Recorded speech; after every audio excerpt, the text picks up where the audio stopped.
वानी पीटीआई के अकाउंट से मुतनाज़ा ट्वीट पर मजीद 3 पार्टी रहनुमाओं को नोटिस जारी। उमर अयूब, बैरिस्टर गौहर और रऊफ हसन मंगल को FIA में तलब।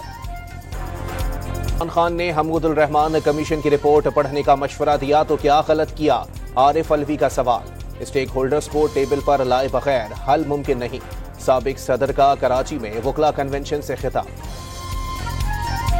ट्वीट डिलीट करके मुज़ाकरात करें, हुकूमत की एक बार फिर PTI को पेशकश।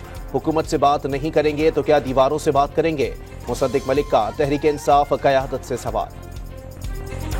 वज़ीर दाखिला मोहसिन नकवी की बरतानिया के 3 अहम इदारों के आला हुकाम से मुलाकातें। इंसदाद दहशतगर्दी, मुनज़्ज़म जराइम की रोकथाम और साइबर सिक्योरिटी में मुआवनत पर तबादला ख्याल। कराची में डाकू बेलगाम, गुलशन इकबाल में नौजवान डकैती मज़ाहिमत पर कत्ल। कोरंगी मेहरान टाउन में शहरी से 5 लाख रुपए से जायद रकम लूट ली गई। नॉर्थ नाज़िमाबाद में मुबैना पुलिस मुकाबला, 2 डाकू हलाक। और सियालकोट में पुलिस की कार्रवाई, मवेशी चोरी में मुलव्विस गैंग का सरगना 3 साथियों समेत गिरफ्तार। मुलजिमान से लाखों रुपए मालियत के मवेशी बरामद।